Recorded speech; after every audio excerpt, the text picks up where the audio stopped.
Some of y'all tuning into KURV in business and in leadership have been able to attend a couple of gatherings, educational sessions that ERO Architects has been able to sponsor, bringing in the Institute for Leadership in Capital project.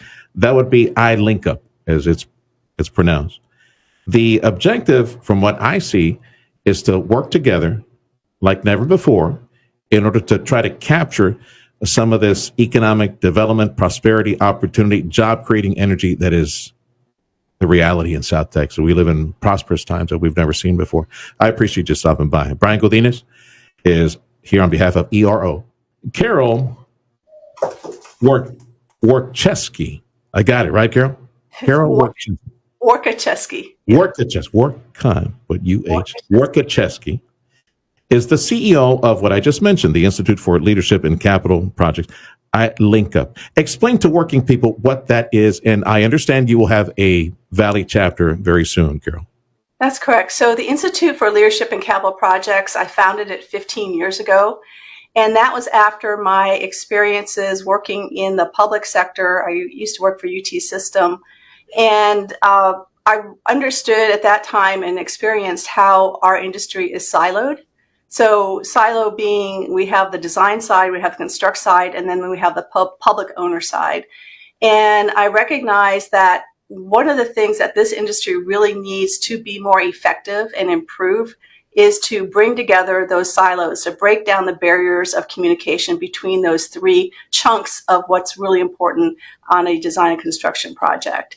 And so Institute for Leadership in Capital Projects, iLinkUp, was formulated to help educate all those three sectors, those three silos, and help to bring them together to build trust and improve communication between the three of them. And like you said, Sergio, what's important is that we link arms.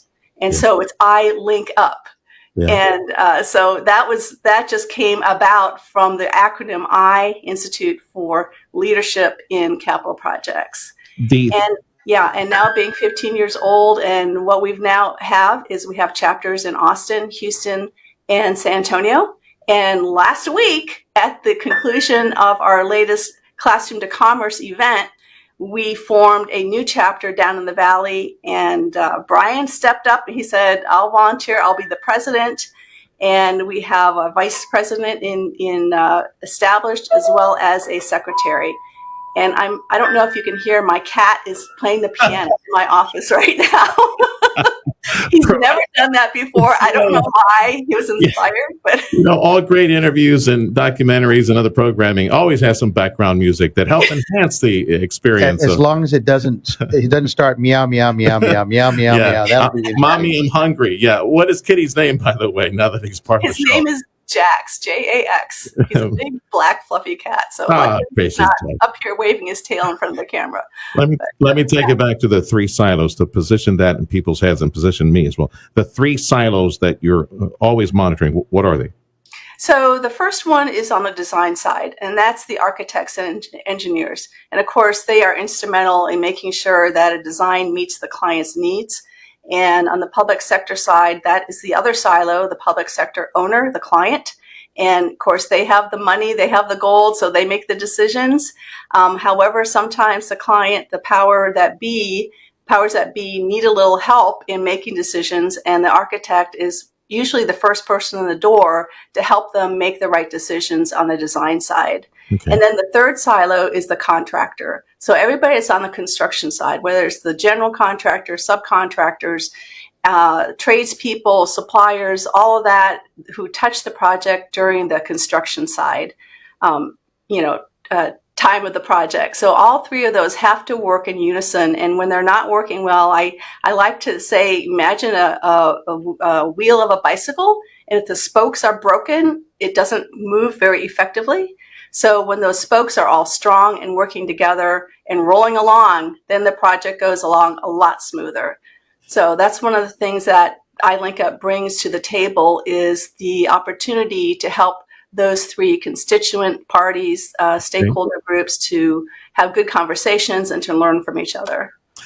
Carol Workacheski, the CEO of iLinkUp, which is the Institute for Leadership in Capital Projects. Design, public sector, contractor, the three legs of this table that is going to help build the industry that will provide the jobs in the area. In the studios, you can tell on 710K URV or live formats right now from ERO Architects is my friend Brian Godinez. Past a couple of sessions that you've done, the first one you told me you focused on economic development, bringing a lot of people from economic development and in leadership, and have a sit down. Let's look from the Eagles perch of what's taking place.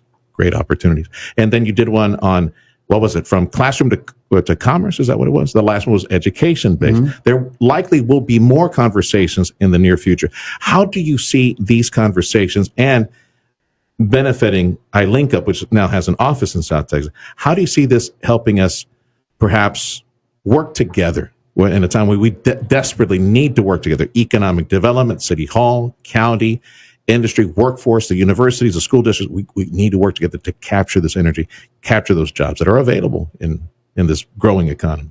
Well, today I'm not going to represent ER Architects. I want to consider that I'm representing close to 500 firms that represent architects, engineers in the construction industry in the Rio Grande Valley. On the RGV Partnership Board, some years back, we commissioned a study to find out the economic impact of construction in the Rio Grande Valley. Some years back, it was over 13 billion. We think it's getting closer to 20 billion now. And that's both public and private sector. So there's 500 firms that are strong supporting this industry that continues to keep growing. And so we've never had an opportunity where each of these sectors in the design construction world have had forums for them to introduce them to what is driving construction and the outcome of construction. Okay. For instance, economic development, for instance, education, and then so on and so forth.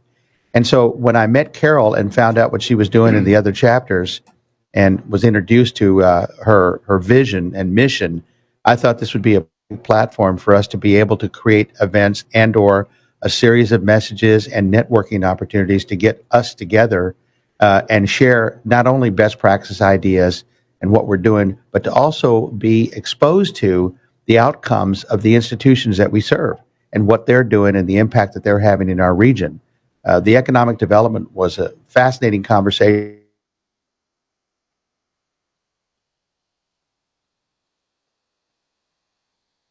First time on a stage, talk about what they're doing, and to hear the outcome and how construction connects to that was fascinating for me as an architectural firm, and I'm sure for many others. So every time we want to plan an event like this, and now that we've got iLinkUp in the Valley, we're going to always focus on the audience being them primarily first.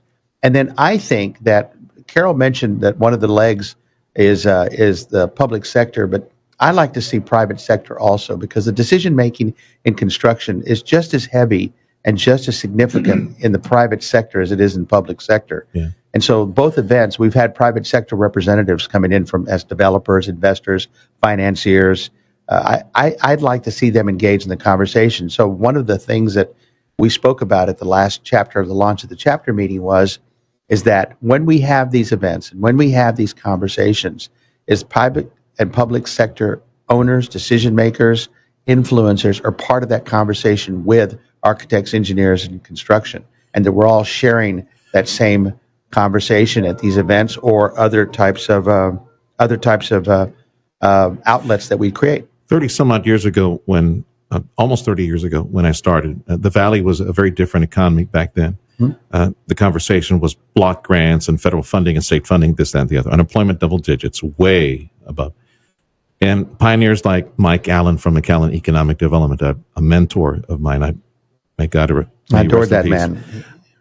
Bill Summers, another mentor. Mm-hmm. And their dream was this, where we are here today. Mm-hmm. And it's actually a lot better than they could ever have dreamt or have imagined. It's amazing to think that the construction numbers, the actual hammers flying in the region, it's private sector dollars now. It's not thank heavens for the expansion of schools and universities and government buildings. Good. That's jobs for the area. But now with the infusion of 18 plus billion from liquefied natural gas, another one coming, expansion of steel operations at the port, Elon Musk with everything that he's doing at Starbase, an all private sector, and that is flowing into the community and creating a spinoff and more feeder industries. It's like the infusion of private sector capital is expanding the economy like we've never seen before. And I'm glad that you're bringing in everybody from private and public to talk about these issues, because this is one of the few formats where we actually talk. Not every market gets to talk about stuff like this, but we do here at KURV. And I thank people like Texas Board of Business, Mr. G, Steve at the Guardian. It's out there. It's amazing. We live in prosperous times in South Texas.